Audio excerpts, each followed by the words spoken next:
Hello, आवाज आ रही है सबको मेरी? आवाज आ रही है क्या सबको? हेलो। हाँ सर। हाँ, आवाज आ रही है ना सबको?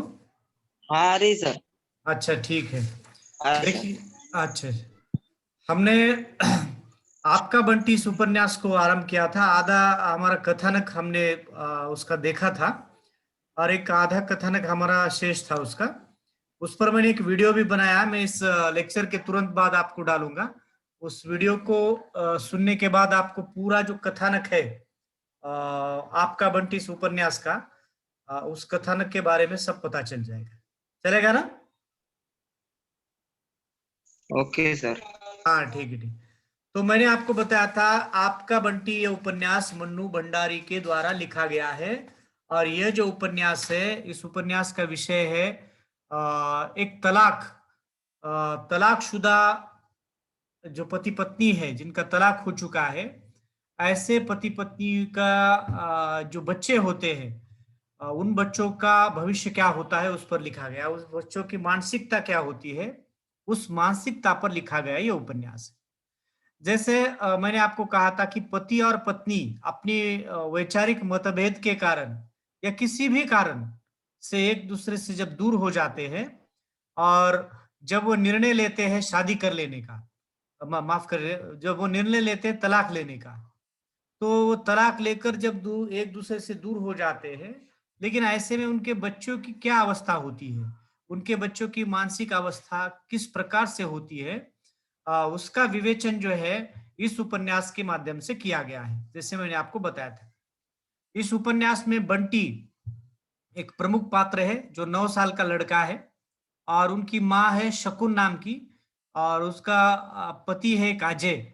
शकुन और अजय बंटी के माता पिता है, लेकिन दोनों जो है वह अलग हो चुके हैं, मतलब उनका दोनों का तलाक हो चुका है।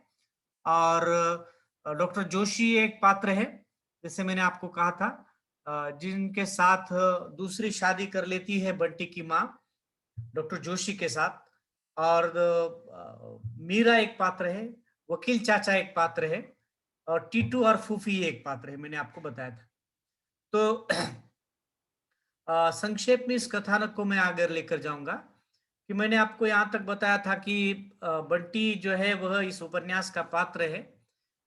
वो बंटी अपनी माँ के साथ रहता है। बंटी के पिता उनके साथ नहीं रहते हैं, वो किसी दूसरी जगह पर, मतलब कोलकाता में रहते हैं। और वैचारिक मतभेद के कारण वो एक दूसरे से दूर हो चुके हैं, शकुन और बंटी, शकुन और उसके पिता अजय। और बंटी अपने माँ के साथ ही रहता है। माँ का बहुत लाडला है, प्यारा है, और माँ उससे बहुत प्रेम करती है। माँ उसकी हर जिद को, हर हट को मानती है, क्योंकि अब उसके जीवन का एकमात्र आधार अब बंटी ही है। क्योंकि अब अजय ने तो साथ छोड़ दी उसकी, उसे लगता है कि बंटी ही मेरा सर्वस्व है, इसी के साथ में अब मैं रहूंगी। तो इस दृष्टि से वो बंटी और वो साथ में रहते हैं। बंटी की माँ जो है वो एक कॉलेज में प्रिंसिपल है, और वो प्रिंसिपल है, तो वो कॉलेज जाया करती है रोज। बंटी भी कभी कभार अपनी माँ के साथ कॉलेज में जाता है उसके। तो वो देखता है कि ये जो मेरी माँ है उसके कहीं ना कहीं वो दो रूप है, ऐसा उसको लगता है। एक माँ जो है वह घर में एक ममतामयी माँ है, जो मुझे प्रेम करती है, मेरे साथ बहुत प्यार से बर्ताव उसका होता है, लाड प्यार से मेरे साथ में रहती है। लेकिन ये दूसरी एक माँ है, मतलब वही एक दूसरा रूप माँ का है, जो जैसे वो कॉलेज में आती है प्रिंसिपल के रूप में, एक सख्त बन जाती है। उसका आवाज भी बहुत सख्त हो जाता है, उसकी उसका आचरण भी बहुत सख्त होता है। तो माँ का ये आचरण उसको बिल्कुल पसंद नहीं होता है। वही माँ जो ममतामयी है, जो उसे लाड प्यार करती है, जो उसे प्यार से खिलाती है, उसका होमवर्क लेती है, उसे अपने साथ सुलाती है, या उसे कहानियां सुनाती है, वही माँ उसकी सबसे ज्यादा प्यारी उसको लगती है। तो आ, हम देखते हैं कि लाड प्यार में वो पलता है। लेकिन उसको एक 8-9 साल का लड़का है, लेकिन उसे एक बार, जो उसका दोस्त है टीटू, जो उसके पड़ोस में ही रहता है, उसका एकमात्र दोस्त है, वो बताता है कि बंटी, क्या तुम्हारे माता पिता तुम्हारे साथ क्यों नहीं रहते, पता है तुम्हें? वो कहता है पता नहीं मुझे क्या, मुझे तो पता नहीं है, मुझे तो इतना ही पता है कि वो साथ में नहीं रहते। तो वो कहते हैं वो साथ में इसलिए नहीं रहते क्योंकि इन दोनों का डिवोर्स हो चुका है। वो दोनों जो है वह अब वो डिवोर्स हो चुका है उन दोनों का, इसलिए वो साथ में नहीं रहते। तो अ, उसको पता ही नहीं होता है कि मेरे माता-पिता के बारे में मुझे ज़्यादा पसा पता होना चाहिए, लेकिन ये टीटू को कैसे पता है कि माता-पिता का डिवोर्स हो चुका है? लेकिन वो उसकी हिम्मत नहीं होती है कि माँ को पूछने की कि ये डिवोर्स क्या होता है और अब दोनों में इस प्रकार कैसे हुआ ये डिवोर्स वगैरह कुछ नहीं। उनके घर पर वकील चाचा हमेशा आते हैं और वकील चाचा अजय के दोस्त थे, मतलब बंटी के पिता के दोस्त थे, जो कलकत्ता में रहते हैं, जो कभी-कभार उसकी माँ को मतलब शकुन को मिलने आते हैं और अजय और शकुन के बीच में वो दोनों वकील चाचा जो है वो मीडिएटर का काम करते हैं, मतलब वकील का काम करते हैं। उनके डिवोर्स का प्रोसेस भी यही कंप्लीट करते हैं। वकील चाचा दोनों के भी मित्र हैं, शकुन के भी और अजय के भी। और वो दोनों को बहुत कन्विंस करना चाहते हैं कि वो एक दूसरे के साथ रहे, लेकिन ऐसा नहीं हो पाता है और दोनों अलग होने की कोशिश करते हैं। एक दिन जब वकील चाचा घर पर आते हैं, तो वो ये एक संदेशा लेकर आते हैं अजय का कि अजय ने आप जो है कानूनी कागज़ात भेजे हैं डिवोर्स के, उस तलाक के जो कागज़ात है, उस पर सिग्नेचर करनी है और जो बचा-खुचा रिश्ता है, वो कानूनी रूप से हम अलग कर दें।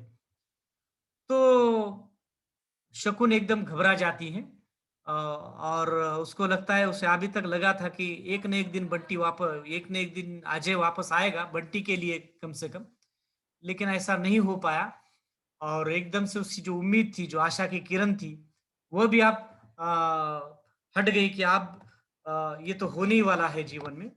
तो इस तरह से हम देखते हैं, यहाँ तक हम आए थे कहानी को। उसके बाद ये दूसरा पक्ष ये है कि जिस दिन से माँ का डिवोर्स पर सिग्नेचर करके माँ आई थी, उस दिन से बड़ी परेशान थी, बड़ी चिंता में थी और बड़ी उदास थी, निराश थी। जैसे वो हर्षोल्लासित पहले रहा करती थी, वैसा उत्साह उसके मन में नहीं रहा था। हमेशा चेहरे पर एक प्रकार की निराशा, चिंता, अपने भविष्य के प्रति चिंता, ऐसा था। तो जो माँ घर में हमेशा उत्साह को बढ़ावा देती थी, जो माँ घर में हमेशा एक दूसरे के साथ हिल-मिल कर रहती थी, वही माँ अब इतनी उदास और निराशा से ग्रस्त है। ऐसा क्यों हुआ? तो उसे लगता है कहीं न कहीं मेरे पिता अजय की वजह से मेरी माँ निराश हो चुकी। वो अपनी माँ के साथ बहुत प्रेम करता था।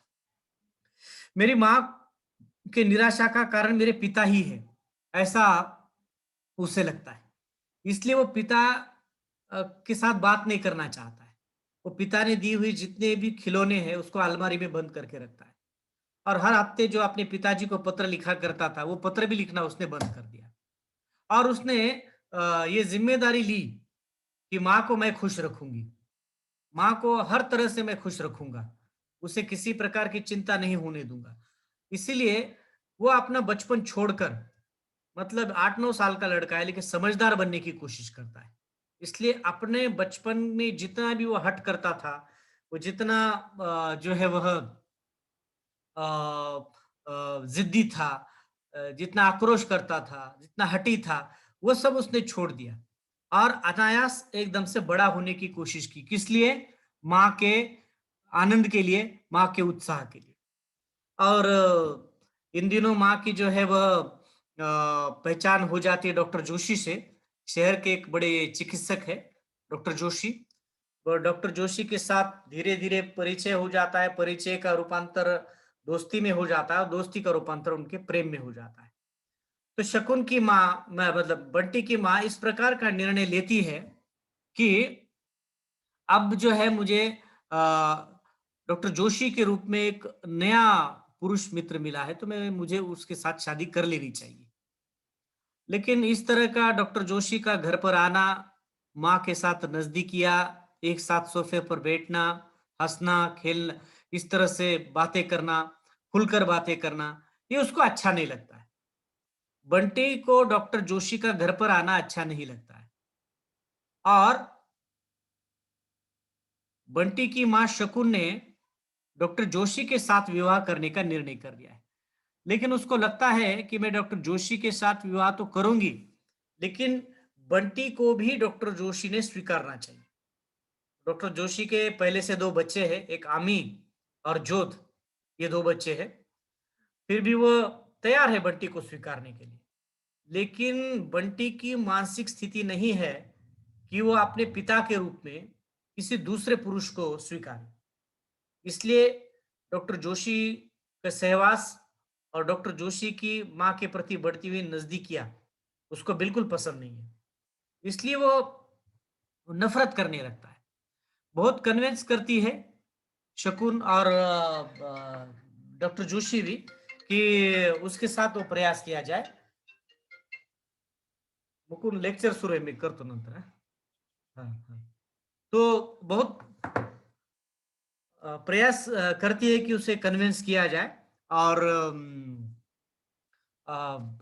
डॉक्टर जोशी के साथ डॉक्टर जोशी को वो पिता के रूप में स्वीकारे। लेकिन ऐसा नहीं हो पाता है।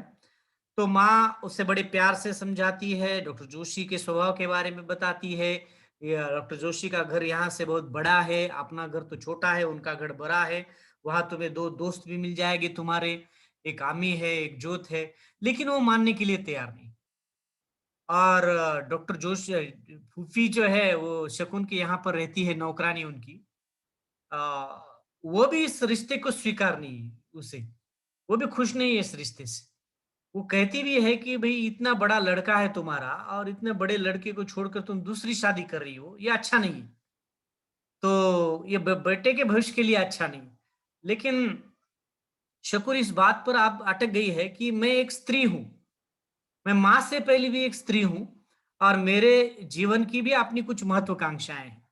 मैं केवल जिंदगी भर बंटी की माँ बनकर नहीं रह सकती। इन महत्वाकांक्षाओं को पूरा करने के लिए मुझे भी एक हंसी खुशी और पति परिवार वाला एक घर चाहिए और पति भी चाहिए मेरे जीवन में। और जो अजय ने उसे धोखा दिया था, अजय ने जिस प्रकार से उसके साथ बर्ताव करके दूसरी शादी कर ली थी, क्या मेरा हक नहीं है क्या दूसरी शादी करने का? ऐसा विचार करके वो डॉक्टर जोशी के साथ विवाह करने का निर्णय निर्णय लेती है और वो विवाह कर भी लेती है। और वह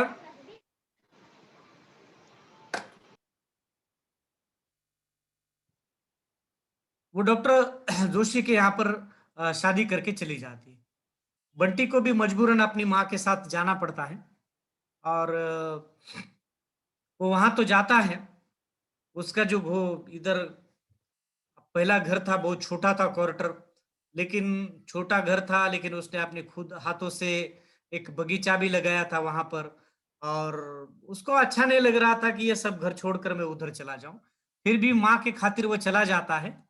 लेकिन वो अपने मन से डॉक्टर जोशी को स्वीकार नहीं कर पाता है।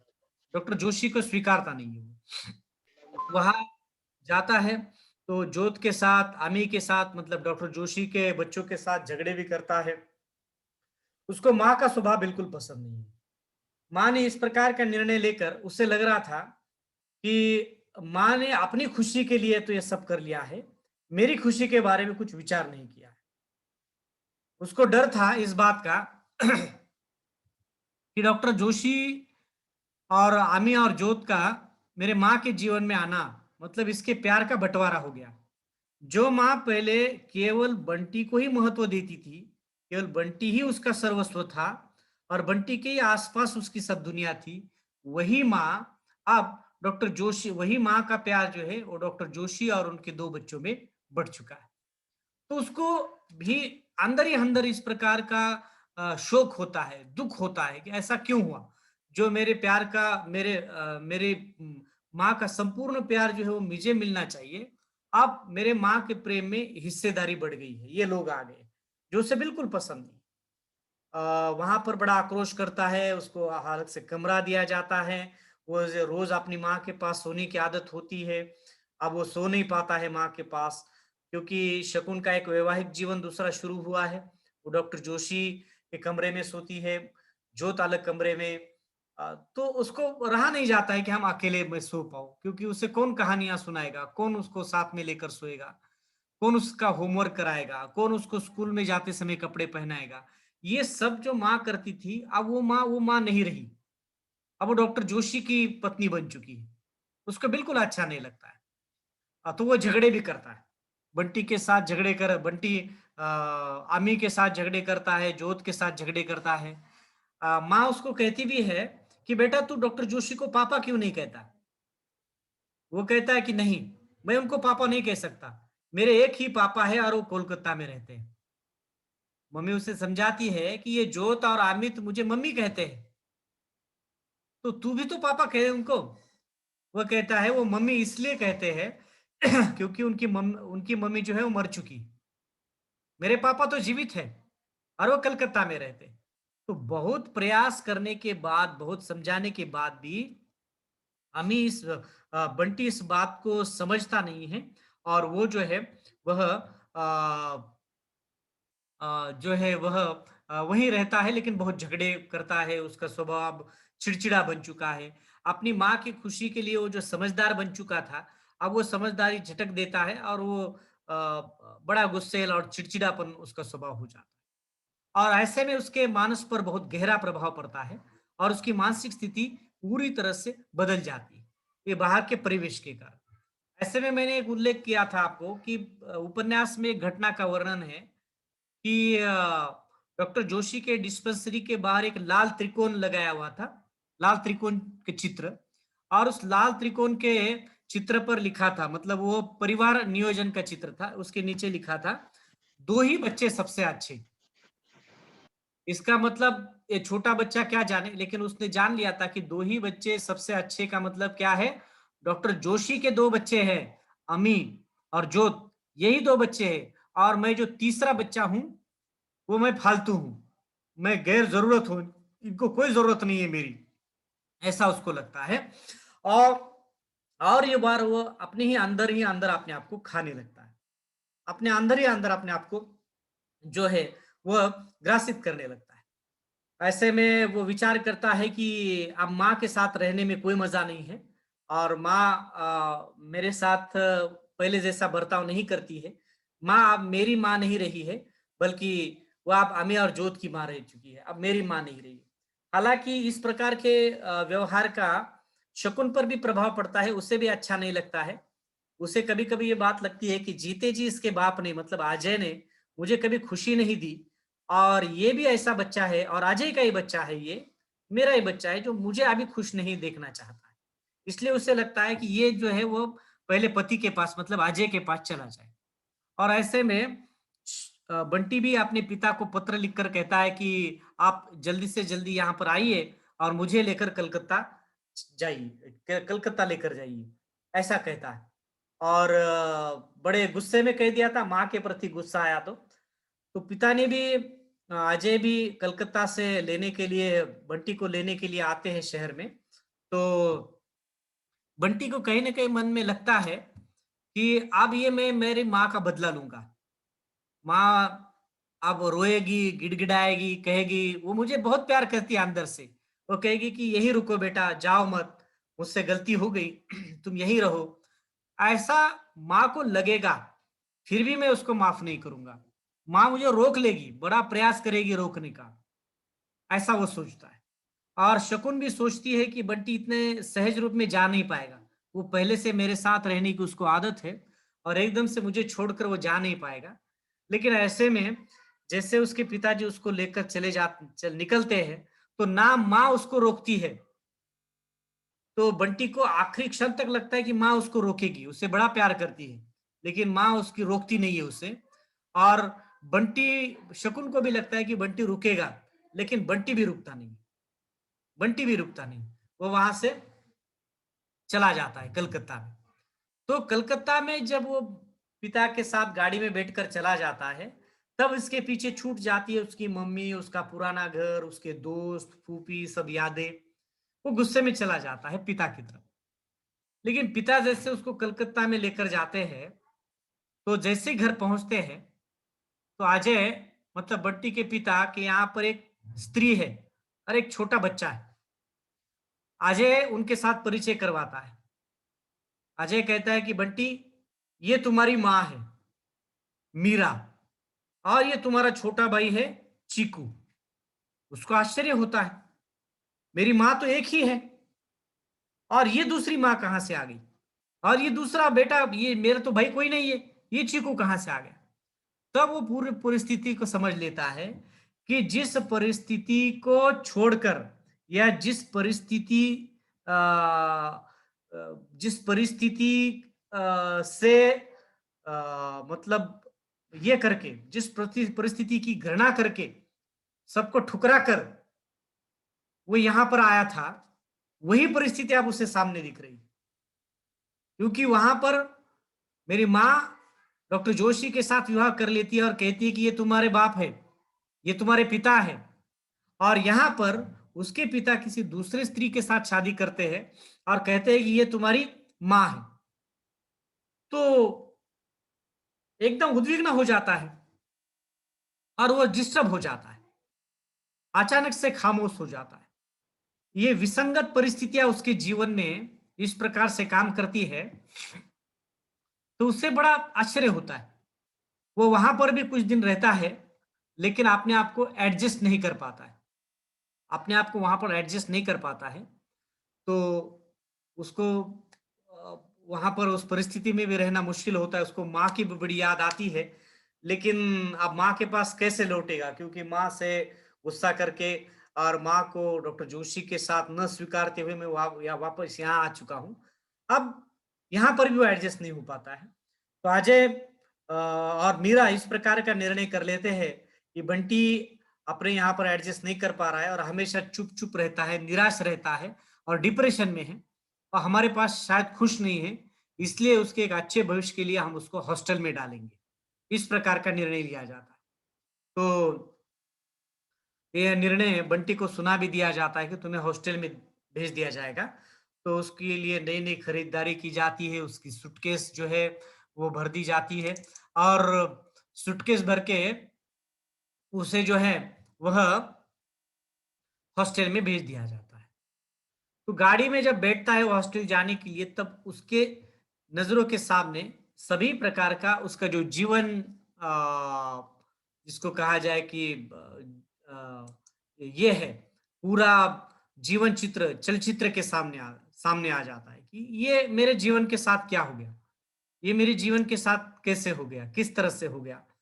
तो देखिए, शोकांतिका इस बात की है कि दोनों माँ बाप होने के बावजूद भी अपनी व्यक्तिगत महत्वाकांक्षा के लिए उसके माँ बाप ने, माँ ने दूसरी शादी कर ली है, बाप ने भी दूसरी शादी कर ली है।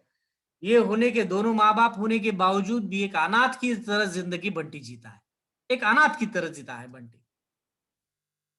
तो जैसे उसको हॉस्टल में छोड़ दिया जाता है और बंटी एक अनाथ की तरह जीवन जीने लगता है। तो ये समग्र रूप में इस उपन्यास का कथानक है। मैंने बहुत शॉर्ट में बता दिया ये कथानक आपको। मैं एक लिंक भेजूंगा वीडियो की, वो लिंक आप उस वीडियो को लिंक ओपन करके आप यूट्यूब पर लिंक हो जाएंगे और आप उस वीडियो को सुन पाएंगे। सब कथानक डिटेल में है कथानक। तो देखिए, इस उपन्यास में बात ये कही गई है कि पति और पत्नी अपनी व्यक्तिगत महत्वाकांक्षा के लिए, अपनी खुशी के लिए, अपनी व्यक्तिगत महत्वाकांक्षाओं को पूरा करने के लिए दूसरी शादी तो कर लेते हैं, लेकिन ये करते समय अपना जो बच्चा है उस पर क्या गुजरेगी, अपने बच्चे की मानसिक अवस्था क्या होगी, उसके भविष्य का क्या होगा, इसके बारे में कोई विचार या निर्णय नहीं लेता है, विचार नहीं करता है। तो ऐसे लेखिका ऐसे दाम्पत्य जीवन को, ऐसे लोगों को इस प्रकार का संदेश देना चाहती है कि आप जो है वह किस जीवन में किसी भी प्रकार की महत्वाकांक्षाओं को पूरा करने से पहले हमने जिस बच्चों को जन्म दिया है, जिन बच्चों पर हमने संस्कार दिए हैं, माता और पिता दोनों के संस्कारों की बच्चे पर आवश्यकता होती है उसके व्यक्तित्व के विकास के लिए। यदि बच्चे के व्यक्तित्व का विकास करना है, सभी आयामों का विकास करना है, तो समान रूप में माता और पिता दोनों के संस्कार होना बहुत जरूरी है। लेकिन यदि हम अपनी व्यक्तिगत महत्वाकांक्षा और अपने वैचारिक मत भिन्नता को केंद्र में रखकर हमारे स्वयं के अहंकार को अगर ज्यादा महत्व देते हैं, स्वयं के अहंकार को यदि ज्यादा महत्व देते हैं, तो निश्चित रूप में इसका सीधा असर जो होता है वो बच्चों पर होता है, सीधा असर उन बच्चों पर होता है। इसलिए इन बच्चों की जो मानसिक, वो एक प्रकार से डिप्रेशन में चले जाते हैं, वो एक प्रकार से मनोरुग्ण बन जाते हैं। तो इस दृष्टि से इन बच्चों के भविष्य को ध्यान में रखते हुए हमें जो है वह हमें जो है वह निर्णय लेना चाहिए। तो जैसी अवस्था बंटी की होती है उपन्यास में, ऐसे समाज में बहुत से बंटी है, ऐसे बहुत से दाम्पत्य है जो अपने जीवन के आखिरी पड़ाव पर, मतलब 20-25 साल के विवाह के होने के बाद भी विच्छेद हो जाता है, विवाह विच्छेद हो जाता है, तलाक हो जाता है, डिवोर्स हो जाता है। ऐसे में उनके बच्चे जिस अवस्था से गुजरते हैं, उसकी मानसिक अवस्था और उसकी मनोरुग्णता के संदर्भ में परिचय करवाने का काम जो है इस उपन्यास के माध्यम से किया गया है। कथानक आपके समझ में आ गया? हेलो, कथानक आपके समझ में आ गया? हाँ सर। अच्छा, हाँ तो ये सर, मैं आ रहा है। बहुत बहुत शॉर्ट में बताया था मैंने। मैं आपको क्या करूंगा, अब एक वीडियो भेजूंगा, मतलब एक लिंक भेजूंगा यूट्यूब पर। मैंने जो वीडियो डाला है इस नाम से डाला है कि आपका बंटी उपन्यास की कथा, वस्तु और प्रासंगिकता। आपको क्या करना हाँ है, उस लिंक को क्लिक करना है। सुन रहे हो ना आप? हाँ सर। हाँ, तो सबसे पहले क्या करना है, क्लिक करने के बाद आपको आप सीधा मेरे YouTube चैनल पे आ जाएंगे। तो उस YouTube चैनल हाँ को आप सब लोग जो है पहले सब्सक्राइब करो। हाँ हाँ हाँ सर।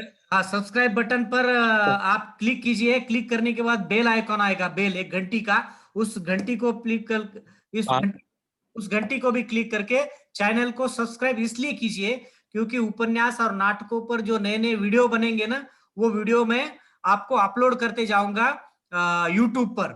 और आपको जैसे ही मैंने कोई नया वीडियो डाला आपसे संबंधित हो, तो आपको तुरंत आपके मोबाइल पर मैसेज आएगा कि आपने सिलेबस से रिलेटेड कोई वीडियो डाला है ना? हाँ हेलो। सर। हाँ, तो पहले अब मैं एक हाँ लिंक, हाँ सर। हाँ, ये लिंक डालने के बाद आप ये सभी लोगों ने उसको सब्सक्राइब करना है पहले। हाँ, हाँ चैनल को सब्सक्राइब करके बेल आइकॉन दबा के आप जो है ऑल टाइम आ जाता है ना, उस पर पहले पहले ऑप्शन पर क्लिक करना है ताकि आपके मोबाइल पर उसकी सूचना आ जाए। हाँ, ओके सर। अच्छा, ओके आपको सर। आपको कौन सा टाइम सुटेबल है? दोपहर का टाइम सुटेबल है या रात का टाइम सुटेबल है? रात का सर, अभी 9 PM का। सभी को? ये अमित, अनिल, आकाश, रामेश्वर, हाँ सर। रात का ही टाइम सुटेबल है क्या आपको सभी को? हाँ सर। अच्छा, ठीक है। अभी देखिए, हमारे जो है ना, तो रोज मतलब ये 3 दिन जो है वो हम 3 दिन लगातार, आप दोपहर की बजाय रात को 9 बजे ही जो है, अपना 1 बजे लेक्चर होता है, तो रात को 9 बजे हम हर रोज लेक्चर लेते जाएंगे, है ना? Okay sir. ठीक है हाँ, सर। तो जो बड़ा पाठ्यक्रम आपका रहा है उस पाठ्यक्रम को हम एक्स्ट्रा क्लासेस लेकर भी जो है वो पूरा कर देंगे, ठीक है ना? Okay sir. हाँ अच्छा, सर। अच्छा, ठीक है। ये पहला था। अभी टाइम भी मेरे पास बहुत कम रहा है, 40 मिनट ही चलता है जूम। और बाकी के स्टूडेंट को भी कहिएगा कि वो लेक्चर के लिए अटेंड करते जाए। मुझे बहुत खुशी हुई कि आज इतनी संख्या में, थोड़ा और भी बच्चे चाहिए, और भी ज्यादा रहे तो वो वंचित नहीं रह जाएंगे, क्योंकि कॉलेज शुरू भी हो गया ना, तो जो मैंने पढ़ाया है उसको दोबारा नहीं पढ़ाऊंगा मैं। इसलिए अभी पढ़ाया है तो वही उसमें हो जाएगा। बच्चों को भी कह दीजिएगा, क्योंकि दोबारा जब अगर, बहुत संभावना तो कम है, लेकिन आप पता नहीं कब कॉलेज शुरू हो जाते हैं, लेकिन जब शुरू हो जाएंगे तो जो ऑनलाइन पढ़ाया है वो ऑफलाइन नहीं पढ़ाऊंगा मैं। हाँ, ओके सर। तो ठीक है, कल रात 9 बजे मिलेंगे इस उपन्यास की एक अगली कड़ी को लेकर। और फिर हम परसों से नाटक को शुरुआत करेंगे, ठीक है? ठीक है सर। और आपकी कोई भी समस्या हो तो इस चैट बॉक्स में भी लिखिए, या मुझे आप बोलकर प्रश्न भी पूछ सकते हैं। आप पहले, आप आज आज या कल में, कल के लेक्चर तक पूरा आप जो है वो वीडियो सुनिए आप, मतलब आपको कथानक समझ में आ जाएगा। उसमें अगर कुछ अड़चन आ जाती है, आपको कुछ समस्या है, या कुछ आपको लगता है कि कोई भाग मैंने समझ नहीं पा रहा हूं मैं, तो आप जो है मुझे पूछिएगा कल के लेक्चर में, ठीक है? Okay sir. ओके, चलो हम कल मिलते हैं। बहुत बहुत धन्यवाद सभी का। Okay sir. Okay, good night sir.